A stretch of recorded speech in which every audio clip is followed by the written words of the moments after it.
plan. And then in 2020, not long after the coalition was launched, we said, hey, we need some updated information. And we had a study done in 2020. So in response to the 2020 study, the coalition established a bold multi-year plan to stabilize the path of home ownership, to ensure access to affordable rental housing, and really to invest in all different types of innovative solutions for housing.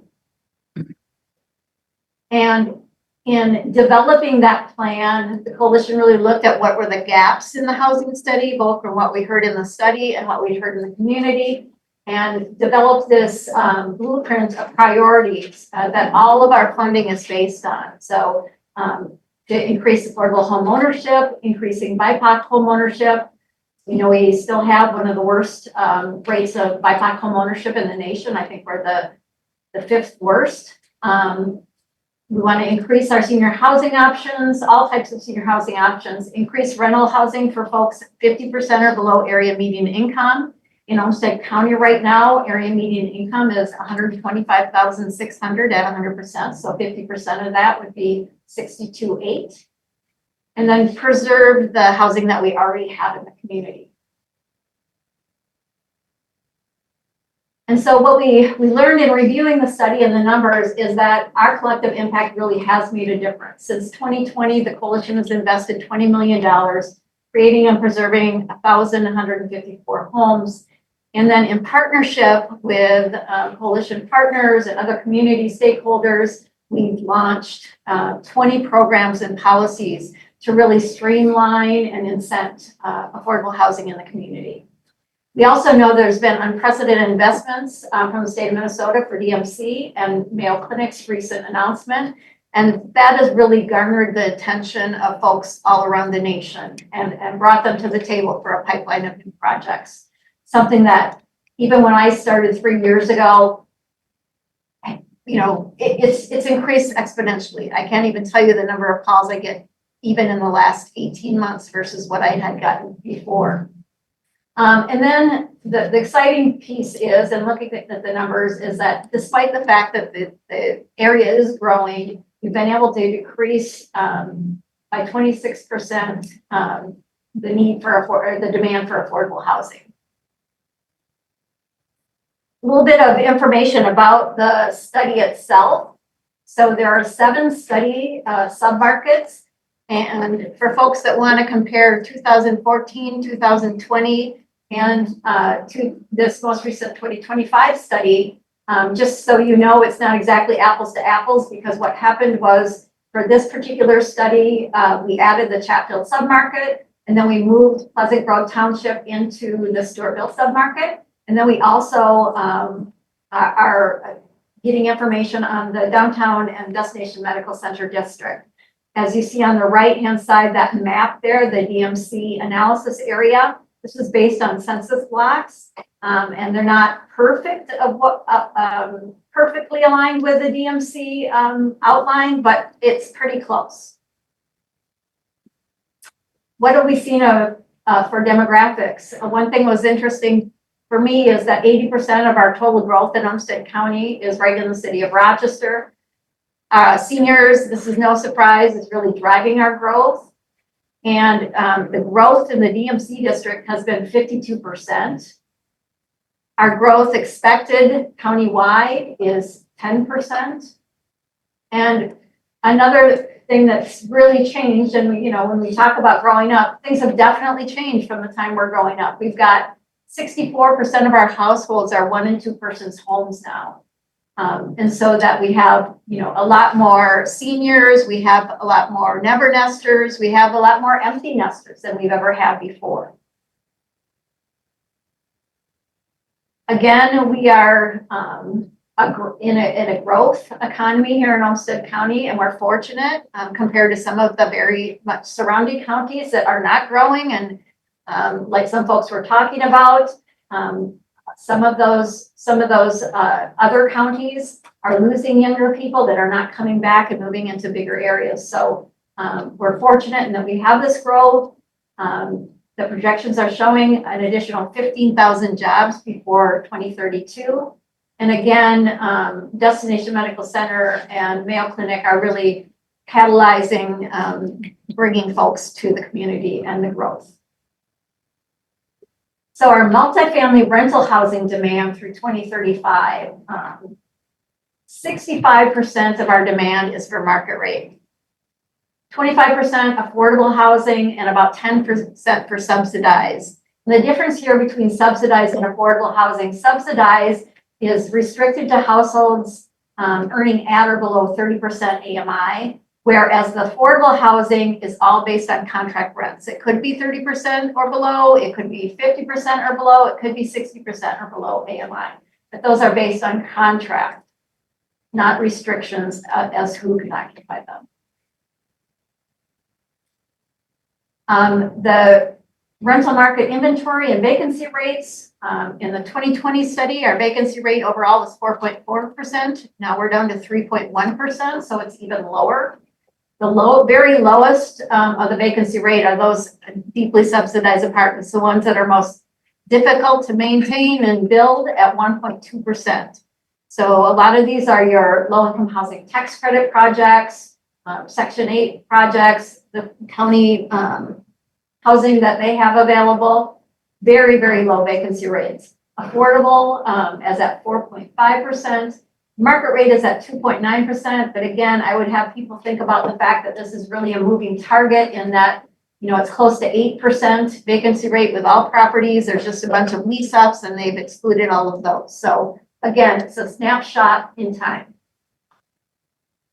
Just having a couple slides here from the DMC. No, I don't want to add text. I'm just saying. Too smart for me. Just the incredible growth in the Destination Medical Center in downtown. We know that 50% of all jobs in Olmsted County are in the downtown area. And the growth has really been incredible. Just a quick note here from the AARP Livability Index, Rochester ranks 4th right now.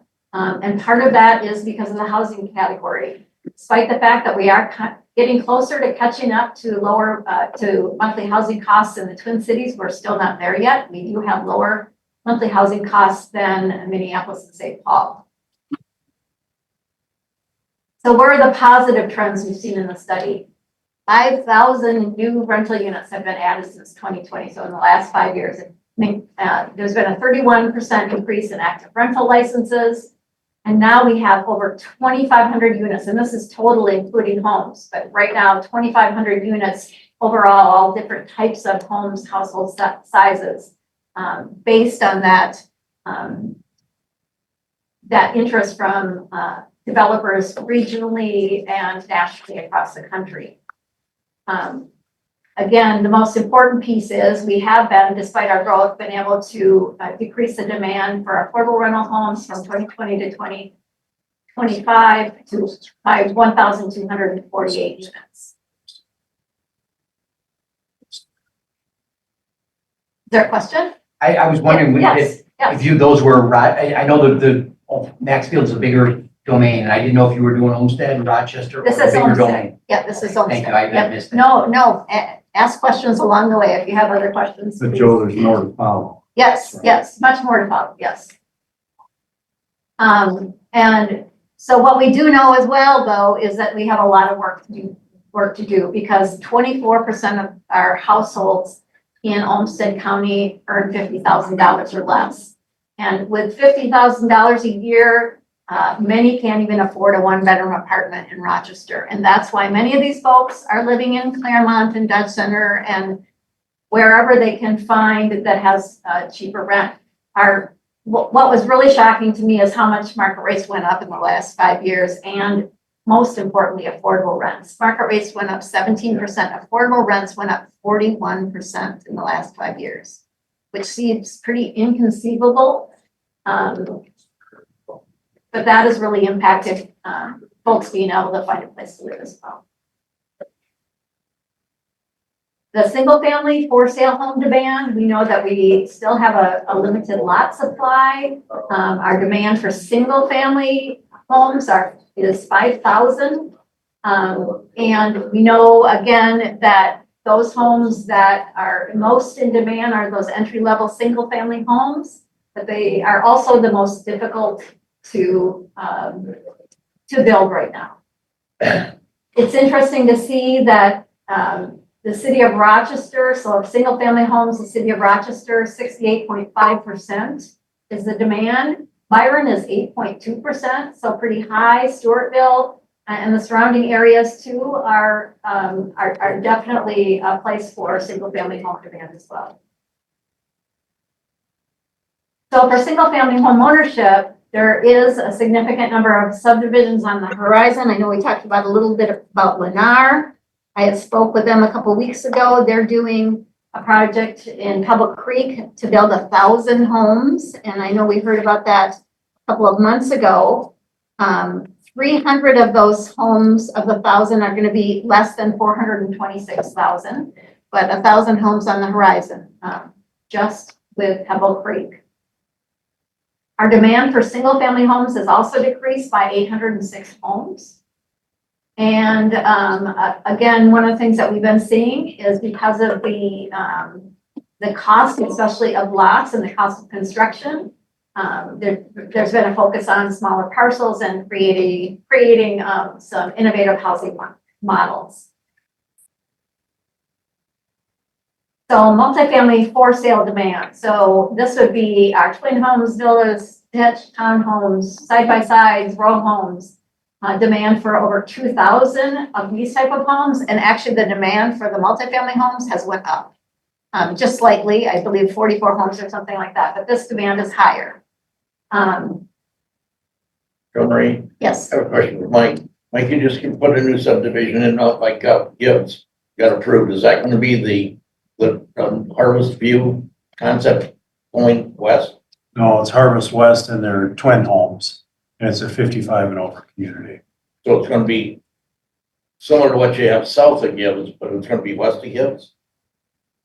No, the new subdivision we put in is south of Gibbs.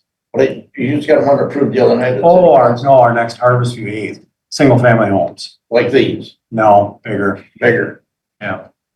Okay. So, And you haven't started to move dirt on the ones? not yet. Not yet. Westbury, no, not yet. But you have the Harvest West, the senior homes, the twin homes have started and have Yep. sold one or two Yep. already. Yep. So Yep. that is well underway. Again, the average price point is 20% less. One reason for a multifamily home. It's a great product for people that are first time home buyers, downsizers, or empty nesters. It's interesting because looking at Jim's data, it looks like the prices for these products are going up as well, faster than the regular single family home. So will be interesting to see how this kind of pans out. But if we increase the supply, hopefully that will help. And Jo Marie, you got to remember there wasn't much for townhomes on the market. No, and people weren't building them, For new construction. right? And we just recently have had a few projects open up. That is absolutely true. Nobody was building and nobody's building condos at all. So I think that's why you're seeing that jump. Yep. Just fewer. Existing Inventory. pricing compared to new construction. Thanks, Mike. So again, there's more work for us to do regarding home ownership. 5% fewer folks can now afford a medium priced home. Since 5 years ago, the cost of construction has went up 50%. Is this accurate? Oh, I think it's higher than that. Might be even higher than that. Again, we have our limited entry of limited level of entry level homes still. And that's something that the coalition's really been focusing on. Our existing home prices in the last 5 years have went up 63%. That is quite a number to try to figure out and to wrap your head around.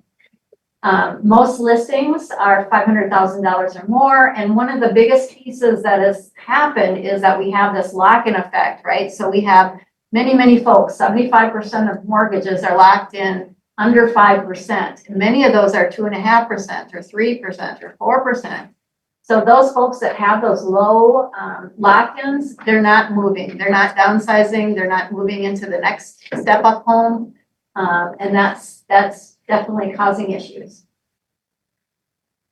Let's talk a little bit about the senior housing market. So we know the demand for senior housing has even increased in the last 5 years. It was 29% for all housing in 2020, and now it is up to 31%. So very close to 1/3 of all our demand is for different types of senior housing. The inventory is very low, 2% overall of all different types of housing. I didn't put much in here about this, and there's a lot more data in the larger report. But the gaps that we're seeing now that have been even more pronounced, I would say, from the 2025 study is that we need more deeply affordable deeply affordable places for seniors, rental for seniors. So those supportive 30% of low AMI. And we need more home ownership options. The majority of seniors want to still purchase a home and not rent. So the products like Bigelow is building with the twin homes is exactly the product that I believe the market demand needs, along with these subsidized homes. That Forte is building that new project west. Mhm. So that will be done, I suppose, in another 18 months. I think they're built out and total rented in their units they now have. Yeah, and I just reached out to Nate and have not heard back from him. I just reached out to him last week to get an update on that too. And then also, Dave has the Olmsted County has the trailside project that is going to be opening up for 36 very low income rental homes for seniors that will be hopefully up and open and moving folks in by the end of the year. Oh, no, sooner than that. Okay. October. Be careful what you say. I am at a point now where I'm okay putting my stake in the, It's just really, Mark Engel's on the, he's listening in, sweating bullets, but yeah, exciting stuff happening there. And then I just wanted to point out, all of the things that have changed over the last 5 years to really help streamline the process of housing with predictability, to diversify housing citywide. And one of the main pieces of that has been the revision of the UDC by the city of Rochester that just allows a lot more types of housing throughout the city. Really is looking at ways to incentivize folks to do some affordability in their projects. Also the local sales tax extension passed recently too, which has made a big difference in the amount of funding that the city has available to them. There have been all of these great projects that have been mostly collaborative projects that have happened. So the Red Hawk project that Olmsted County did in partnership with First Homes, that was very successful, went very quickly. There's another project of Woodcrest that Bigelow is doing for Olmsted County right now is very similar, and that's well underway. Is that right? Yeah. That's well underway. The Olmsted County and City of Rochester updated their 4D program for new affordable rental housing to make that pencil out easier. The Olmsted County purchased the Old Town Hall, which is providing 55 or 56 units, I believe. And so we've had a lot of great things happening. I can't not say anything about the Economic Vitality Fund for the city. $40 million for housing initiatives, one of our most successful initiatives very recently has been working with the city with their single family home ownership creation program, where they're providing, if you have 50 homes or more, they're providing upfront up to $20,000 for a home at certain price points. And if it's under 50, providing basically a reimbursement of fees when those houses are completed up to $20,000 in the form of, could be buy down, it could be closing costs. whatever it might be. So coupling that program with our 0% interest that we've been providing to developers, hopefully that has really made a difference in moving some projects forward. And then we've just done a lot of community outreach with different types of projects. So we did the BIPOC homeowner co-design project in collaboration with BMC and the city and all the folks at the coalition. As a result of that, we've been able to launch the BIPOC homeowner mentorship program in partnership with Three Rivers Community Action. We have also done the senior housing community co-design project, and I'm currently working with a group of community stakeholders for a senior housing transitions group that we're going to be making some suggestions to the coalition about moving a program forward there. And the Housing Alliance, together with some stakeholders from this meeting, are convening an accessible housing work group to look and see how we can match those needing accessible housing with landlords who have those type of housing options available. Again, the bottom line is we have made progress, but there's a lot of work to do. There's a lot of challenges out there, but we've made some incredible progress. And what I would say about that is really the most significant progress we have made is everybody coming to the table and saying, okay, what can we do to make this happen? And really combining forces. So what can the city do? What can the county do? What can the coalition do? What can Mayo Clinic do with their funding? What does that look like? How can we combine that and leverage with federal housing funding opportunities, state funding opportunities, other regional funding opportunities? That's how we've been able to make the most impact thus far. And so what's next? We're going to continue to dig down in the numbers that we're seeing in this 333-page report. I'm continuing to meet with stakeholders. I'll be providing a presentation to the Upstate County HRA this week. I'll be providing a presentation to the City Council in September, Rochester Area Foundation Board, many other groups. So if anyone knows of any group that might be interested in a presentation about this, please let me know. I'm happy to come speak with anyone. And we're at a point now where I would love to get comments from folks.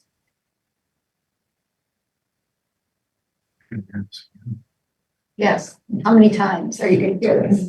You're going to hear this a lot, Mike. It takes a lot of time to hear this. And then just a reminder too, I did pass out with some additional data, these kind of one-pagers regarding for sale housing demand, rental housing demand, senior housing demand, and some information regarding our 20 programs and policies that we've launched.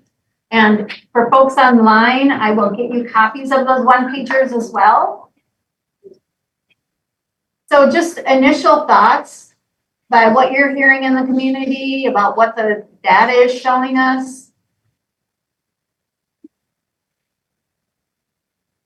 Yes, Jim. I think we often hear that there needs to be a condominium built downtown Rochester, but I'm not sure a condominium downtown Rochester could be built with many units less than $450,000, $500,000, $600,000 a unit. So while people would like that downtown, I think there's probably demand for something like that. Condos just are not being built because of the state of Minnesota still requires the 10-year warranty, and builders and developers have long memories. And it's kind of interesting because there's a project going on right now where you're gonna. Well, no, I was actually going to respond to the legislative perspective, which I can't make any guarantees, but we're having conversations which I'm sure they've had. So just yesterday, the League of Minnesota Cities discussed what would be an approach to discussing the 10-year warranty. Because naturally you need a balanced approach because it exists for a reason, but it's also prohibiting them from happening. So I'm not making any commitments, but sharing that those conversations are happening. But were you going to talk about a specific? Well, just get right now. So I mean, I was part of the State Building Association, some of that went down. Right. And it's not the 10-year warranty, it's the fact that there was some predatory attorneys out there that were partnering with HOAs and going after builders and developers. So I don't think the 10-year warranty is the issue, it's the HOAs And now it requires the majority of the HOA to vote. Before, it was a couple of people on the board that could hire an attorney and go after a builder or developer, and they were successful. Yeah. So that's what drove some of the changes. It's part of the CIC statute, and I think they're still working on it. But I think the builder developers will still have long memories and they still are gonna be reluctant to do. Yeah, most of that, Jim's in the metro area, Yes, not so much in Rochester. There's been a little bit of that in Roch.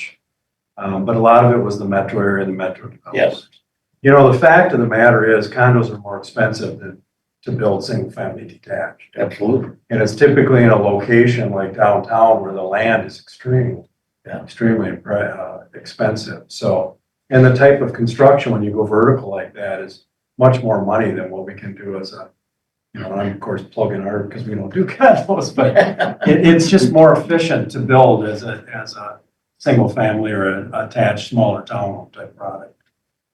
No, I agree. I was just gonna mention that Gerard is doing a project of a bigger apartment project, and they're also doing, as part of that, they're gonna be doing